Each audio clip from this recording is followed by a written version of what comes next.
Eloise Grant had lived most of her 68 years by the timetable of school bells. She could still feel each clang reverberate in her bones. The early rush to homeroom, the rambunctious crescendo before lunch, the gentle hush that settled over the halls in the late afternoon when lessons wound down and students shuffled home. Retirement had quieted those rhythms, but it also left Eloise adrift in wide, sleepless nights. It seemed perverse that a woman who had spent 4 decades enforcing bedtime reading lists now found herself pacing her apartment at 2 a.m, searching for something, anything, to soothe the insomnia that tugged at her like a persistent child. One of those nights she opened a dusty tin box she had rescued years earlier from the school's annual Free to a Good Home clean-out. Inside lay a tangle of yellowed envelopes, their corners soft from handling, their stamps proclaiming forgotten states and post offices. They were love letters, some decades old, others merely vintage, with no owner's name beyond the scrawled signatures at the bottom. Students had once used them for penmanship exercises or creative writing prompts, and when the curriculum changed, the letters were tossed aside.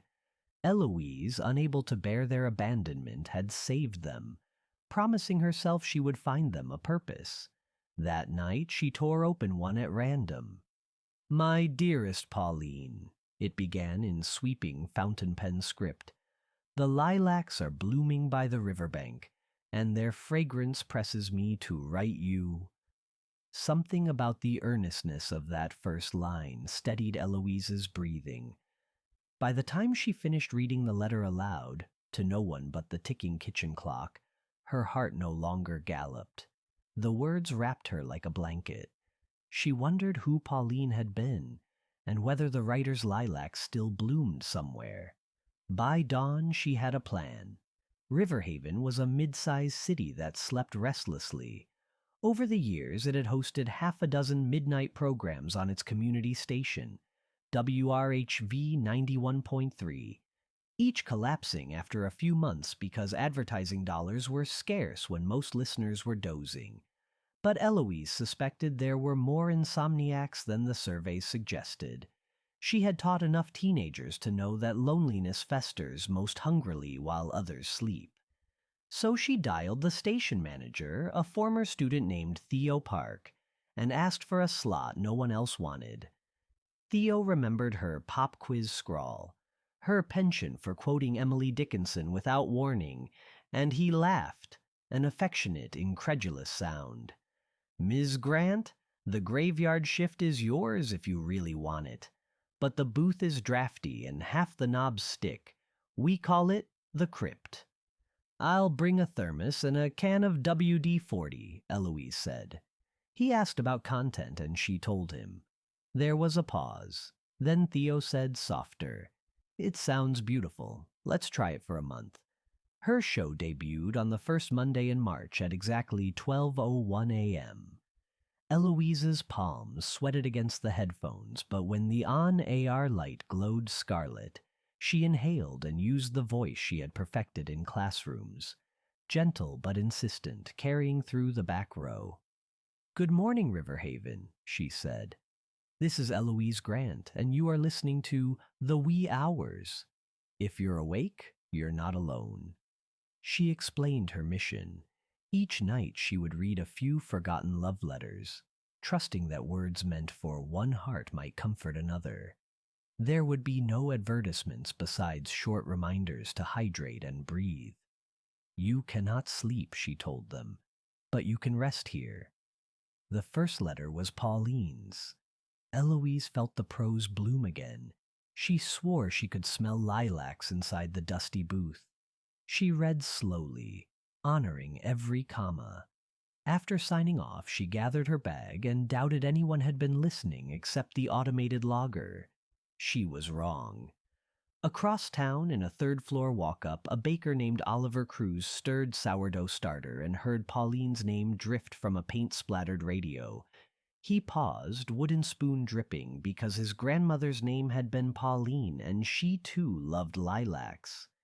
Something in the coincidence convinced him to keep the radio tuned all week.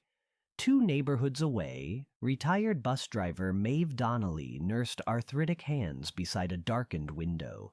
Her husband had died 5 years earlier, and though she had learned to fill her days, the nights remained cavernous. She let Eloise's voice glide into the silence, afraid to admit how tenderly it touched her. And in a narrow row house near the river, a young couple, Anya and Marcus, sat back to back after another argument about money. The radiator clicked like a metronome. When Eloise introduced the wee hours, both rolled their eyes. Yet as the lilac letter unfolded, they found themselves breathing in sync. Listeners didn't call the station. Eloise had chosen not to open phone lines. But 3 shows in, Theo forwarded an email. "Your program helped me remember how love sounds," it read. "Please keep reading." It was signed simply, R. She printed it and pinned it to the studio corkboard, first of many. By the end of the 3rd week, the letters in her tin were dwindling. She mentioned on air that she welcomed donations. "Only authentic, please, and only if you're certain you can let them go." She rented a post office box, expecting maybe a handful. On Saturday, she unlocked it and gasped. The box was stuffed, envelopes rubber-banded with twine, and behind the counter the clerk handed her 2 padded mailers. Riverhaven had answered. Some letters were pristine, others bore water stains or cigarette burns. There were postcards scribbled from war zones, Valentine cards folded into eighths, Polaroids slipped between pages like pressed petals. Each night, Eloise curated 3 or 4, careful to balance decades and tones. An ecstatic confession followed by a tender apology, an anniversary note, a message penned from a hospital bed. She always changed or withheld last names, feeling like a librarian of secret histories. Meanwhile, the city began to move in subtle rewinds. Maeve Donnelly found in Eloise's readings the courage to pry open a shoebox of souvenirs she had sealed after her husband's funeral. Inside lay the telegram he'd sent from a naval carrier in 1967. "Will you wait for me? Stop, my heart belongs to you. Stop." Maeve hadn't believed anyone, least of all a stranger on the radio, could understand the ache of that question. Yet one night, Eloise read a similar telegram written by someone named Harold. Maeve sobbed until daybreak, then spent the morning polishing her husband's old trumpet. That afternoon, she registered for beginner jazz lessons at the community center, determined to wait for no one, least of all her own fear of living. Oliver, the baker, started tucking typed snippets of Eloise's fragments into baguette bags. "Let us love until the lilacs fade," one read. Customers began requesting the love loaf, claiming it tasted sweeter. Sales rose. The bakery hired 2 part-time assistants. On the wall above the ovens, Oliver hung a sign. "Listen to 91.3 at midnight. Love is proofed here." And Anya and Marcus, still broke, still uncertain, rearranged their arguments so they could pause at midnight, lie on the living room floor, and listen. One Wednesday, Eloise read a letter sent during the 1970s energy crisis. "Conserve what you can, darling," it said, "but never conserve your affection for me." Marcus reached over and laced his fingers through Anya's. That winter, they downsized to a studio but decided to marry in August. Eloise, oblivious to these ripples, soldiered on, fortified by tea and Theo's ever-lengthening listener metrics. Yet she could not ignore a question that surfaced whenever she locked the studio door. Why had she never written love letters of her own? It wasn't entirely true she hadn't. There had been one, just one, she'd penned the summer she turned 22, when a graduate student named Gabriel Lake had come to paint the high school's theater sets. He smelled of turpentine and pine, read Neruda in Spanish, and told her she pronounced aubergine as if tasting it. He proposed over peanut butter sandwiches. She said yes on the condition they wait until her student teaching ended, but by Thanksgiving he'd taken a fellowship abroad. The letter she wrote after he left, 20 pages of braided hope and anger, was never mailed. Instead, she slid it into a copy of Leaves of Grass and shelved it behind her desk. She hadn't thought of Gabriel in years. The past, however, has a theatrical flair for entrances. One evening, Theo greeted her in the lobby waving a thick white envelope. "Certified," he said. "Arrived this morning." Inside was a letter not meant for broadcast. It was from Noah Lake, Gabriel's younger brother, whose name she dimly recalled from graduation rosters. Noah had heard of the wee hours during a business trip to Riverhaven. He wrote that Gabriel had lived in Lisbon for decades, sculpting stone figures beside the Tagus River. Recently diagnosed with early-onset Parkinson's, Gabriel spent nights listening to shortwave radios because trembling kept him awake. One evening, he picked up WRHV's weak AM simulcast, bouncing off the ionosphere like a miracle. He recognized Eloise's voice at once. The inflections that had coached him through Shakespeare scenes had not changed. Noah explained that Gabriel had asked him to contact her, not for pity, simply to say hearing her again had steadied his hands more than the medication.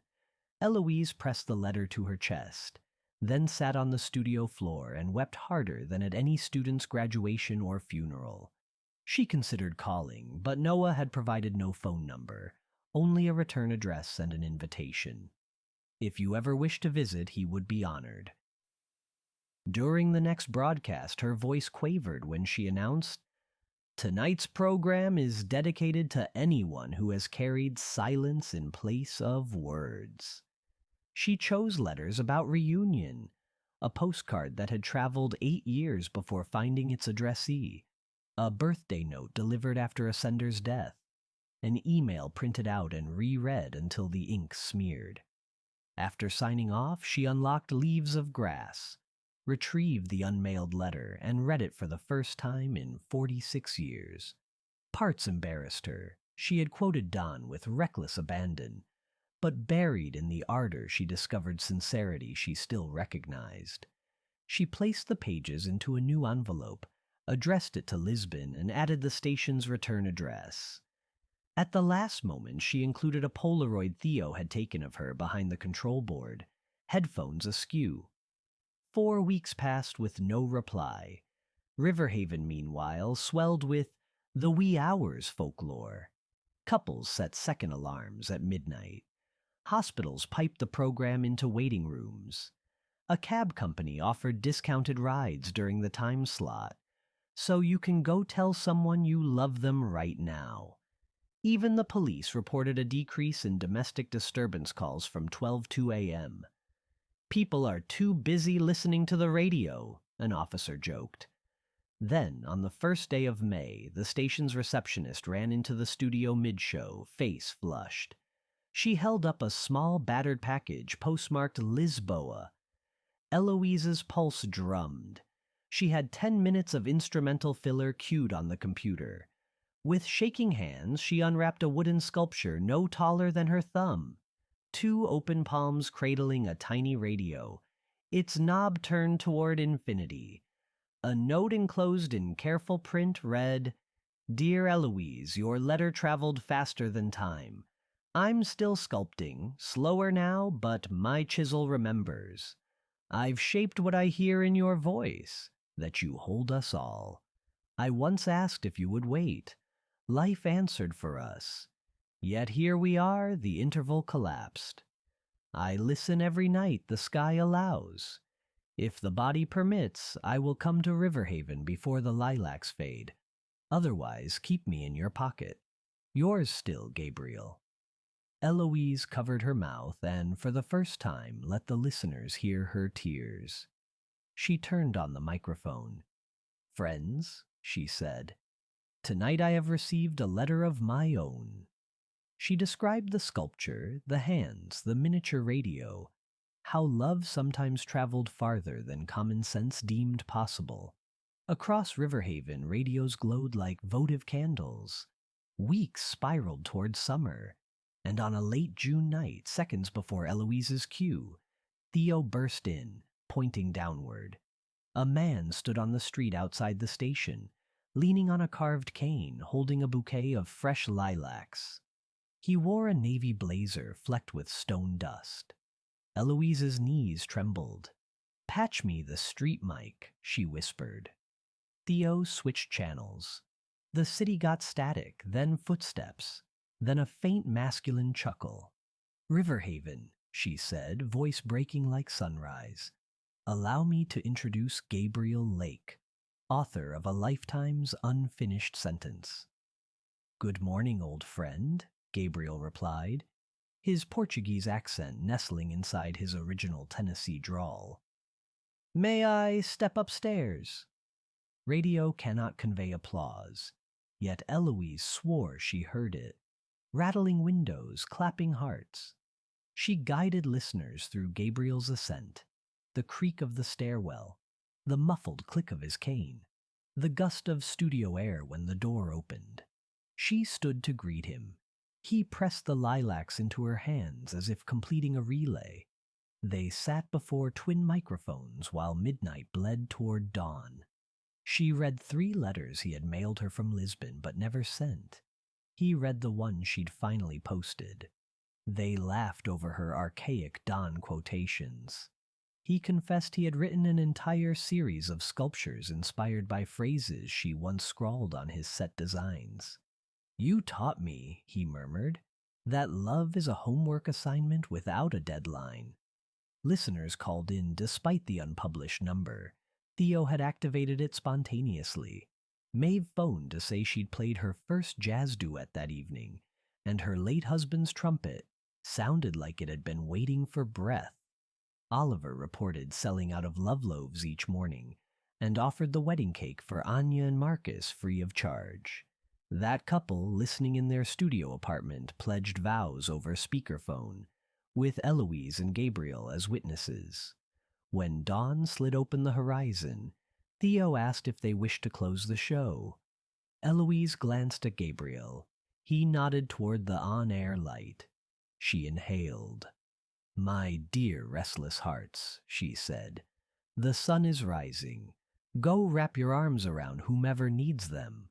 Your lover, your neighbor, yourself. We'll be here tomorrow night should sleep escape you. Until then, remember, the world is full of letters waiting to be read, and love prefers the willing voice." She leaned back, removed her headphones, and touched Gabriel's hand. The city outside shimmered lavender, the hue of lilacs warmed by first light. Over the following months, Gabriel remained in Riverhaven for treatment, sculpting small pieces in Eloise's spare room. They co-hosted the wee hours twice a week, alternating readings with conversations about art, memory, and second chances. Donations of letters now arrived from across state lines, even across oceans, each envelope proof that words never truly expire. On the program's anniversary, the mayor proclaimed July 12th, Wee Hours Day, urging citizens to pen a love note to anyone alive or remembered. Post offices stayed open until midnight. Cafes served insomnia-strength coffee with quotes from Eloise's broadcasts etched into foam. That night, the station held an outdoor event by the riverbank where lilacs still leaned over the water. Hundreds gathered with battery radios and blankets. Eloise and Gabriel broadcast live beside the blossoms he had once written about. Fireflies pulsed in time with the transmitter's red tower light. Eloise opened with a letter dated 1904, a soldier's promise to return home. Its ink faded to sepia ghosts. When she finished, she asked everyone present to hold up whatever words they had brought. Postcards, texts on glowing screens, scribbles on napkins. The riverbanks glittered with lifted messages. To those listening from hospital beds, taxicabs, bakery kitchens, she said, "Look at this. Love has terrible handwriting, but its meaning is unmistakable. If you find yourself awake at unholy hours, know we are awake with you. Gabriel stepped closer to the microphone. And if your hands shake, he added, steadying his cane, fill them with as much beauty as they can carry. The crowd exhaled as one body. Somewhere in the dark, a brass trumpet answered with a clear, brave note. Maeve, practicing her embouchure backstage, had found her cue. Eloise closed her eyes. The note sustained, pure as a vow, and she realized the insomnia that had tormented her was an invitation, an assignment to shepherd all these sleepless hearts toward one another. She squeezed Gabriel's hand. Around them, the city's insomniacs formed an impromptu choir of breath, the hiss between neighboring radios weaving a soft harmony. For a single moment, Riverhaven was a letter, and every beating heart signed its name. The lilacs trembled in the night breeze, sending their scent across the water, and Eloise thought, this is how we sleep, inside the syllables of love, delivered at last.